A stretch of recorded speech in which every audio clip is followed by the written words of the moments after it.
All right, gang, whenever y'all are ready. We were talking to Mac in the service last week. He was saying that Nate has been the most consistent and probably the healthiest wide receiver of the group. What's been your perspective on how Nate has been these last weeks? This being his second year here, I think he's very comfortable with, being around the guys, and he's taken that senior leadership role, and he's worked every day in practice. He hadn't missed a practice, and just being consistent, every day that we come out here. What is the challenge? Everybody talks about you want to play 8 plus receivers. Yep. What's the actual challenge in actually doing that? It's just, the thing that Coach Brown talks about all the time is just, building trust, with them, with me. Last year was, with Ted's situation that we had, for the first 4 games, it was JJ, Kobe, Gavin, and Nate. And we had 1,256 yards and 10 touchdowns with those guys. So, now Paul Billups is a year older, Chris Culliver's a year older, Christian Hamilton's a year older. So, you throw those in, and then you bring the freshmen in that we got who've been here since January. So you just try to figure out which of those guys that you can plug and place and get them to do the things that we want them to do offensively. Building off that, injuries happen obviously in the spring. You had your veteran guys out. Yep. But that aids those freshmen getting in. Who did you see step up from the spring to now? Jordan Ship had a great spring. All of the guys, Paul, all the 6 guys I talked about, had great reps this spring and carried over to the fall. So, the quality of experience that they built getting here early, along with Paul, Chris, and Christian, was a big help for us, for them to get their feet wet already. Where is Kobe Paysour in his process coming back? Kobe practiced today. Injuries and things that happen, those are the things that, Coach Brown talks about, Jeremy talks about, but, Kobe was out here today, and that's what I expect. I expect him to be somebody that we count on very heavily. Mac expressed optimism that Kobe would be a full go around the time camp started, but my understanding is that he's kind of been in and out. Has he been able to get enough reps that when you guys head to Minneapolis next week, he's going to sort of be the Kobe we've seen before? Kobe practiced today, and that's what, we're going on. Lonnie, talking about the trust you were mentioning earlier, who would you say, it's obviously a deep group of guys, and you have had some bumps and bruises this camp. Who would you say right now are the 3 guys you trust the most, the 4 guys you trust the most? It's a work in progress because we're still a couple of weeks away. But, JJ, Nate, Kobe, Gavin, Chip, all of them right now. Everybody's still in play for the first, 9. We got 9 days. I think it's 9 days, before 10 days before we take off. So everybody's in play. So, just continue to build the trust with them. Ideally, how many wide receivers would you like to play? I'd like to play 6 or 7 of them, but that comes with situations in the game. We talked about that yesterday in the meeting. From the 20 to the 20, that's where Coach likes for us to sub if we're going to sub.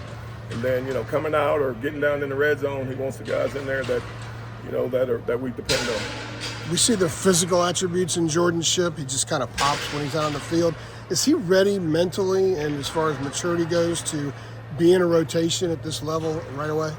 Yes. The program that he came from, and the way he's been coached, and his IQ of football, since he's been here, he's been one that works extra, knows every position on the field to play. So, just trying to find specifically where we want to use him. But yes, to answer your question, he is mentally ready to be able to play. To you, what pops about him just when you see him out there? What one thing just totally stands out? Being able to get himself open, understanding the defenses, and how people are trying to play him, and his IQ is very high. He has a very high IQ, about the game of football.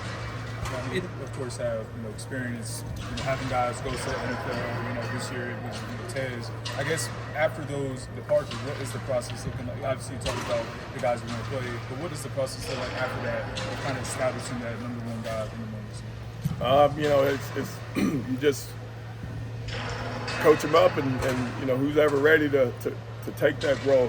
JJ led us in receptions last year, and Obviously Kobe's played a lot of ball here, and Gavin's played a lot of ball here, and Nate's played a whole lot of ball here. So, you go with those 4 pieces right there, and then, okay, who's coming from the spring to the, first couple of weeks of camp to fit into that. And if it's a freshman, it's a freshman. Coach Brown's going to make us put the best guys on the field. So, that's the one thing that none of them can say they hadn't had a chance, because we've given all a chance for camp, and now we're getting into the game prep and those type of things.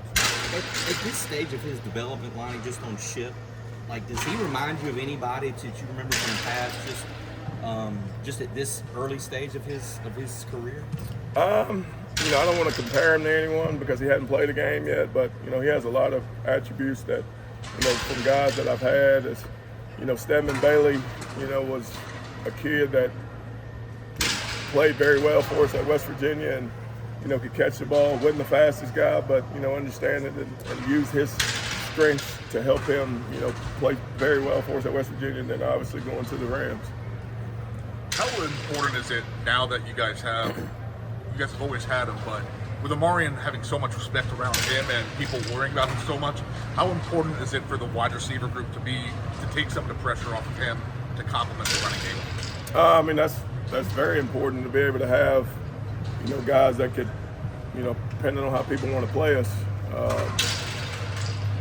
whether or not they load the box up and say, okay, we're going to stop the run, we got to go beat us throwing the football, and with you add Bryson to the mix of how we're going to use him, and Cope and how we're going to use him. So there's a lot of pieces to where if they want to try to take Amarian away, I think with Coach Lindsey and the staff as far as game planning and having different things to help Amarian be able to still run the football and us be able to throw the ball when we need to.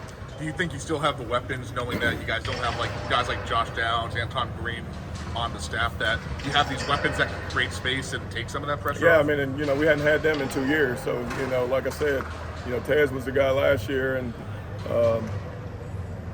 the first 4 games, the guys that are here right now played. So. We were talking to Chip earlier, and he sort of underlined Nate and Bryson Nesbitt as maybe having the best 2 camps up to the point where we talked to him.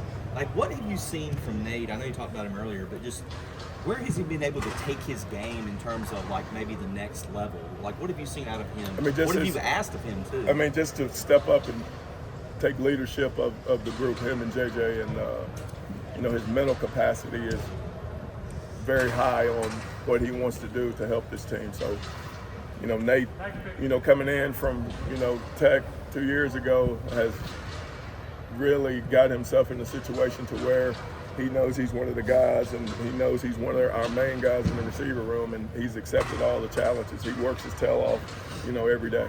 Staying on what Adam asked, I think Chip said he's seen a lot of Minnesota Nate in fall camp. Isn't that what he said? The guy that played against Minnesota.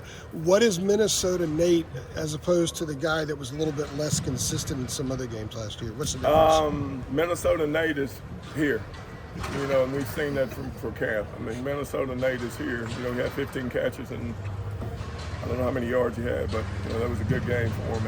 And that's the thing that we talked about, is just being consistent from spring ball to fall camp to now. He's been consistent, every day in his preparation and how he wants to be a key component to what we do offensively. You mentioned Bryson earlier, and you guys used him in the slot a lot last year. Has he ever asked you to move him outside and try to get some work there, or is he mainly just in the slot at that time? Well, if I told you that, then people could game plan it. But no, we expect Bryson to be a huge part of what we do offensively. He's a great target that can run and has great hands, and you can do a lot of different things with him. Does he almost feel like half of a wide receiver for you in that room almost in a way? He's Bryson can play everywhere except the line. So it's one of those things for us. He's a great young man, and he'll come out and do exactly what Coach Kitts is asking him to do, and as far as game plan wise, or what Coach Lindsey asked him to do. Is there this might sound ridiculous, Lonnie, is there anything you do with your guys as a position group when you're catching balls from a left-handed quarterback and then a right-handed quarterback all throughout the same days of practice? Is there anything, I don't know if there's a different spin. It spins a little different, but the thing that Coach Brown will say is catch the ball.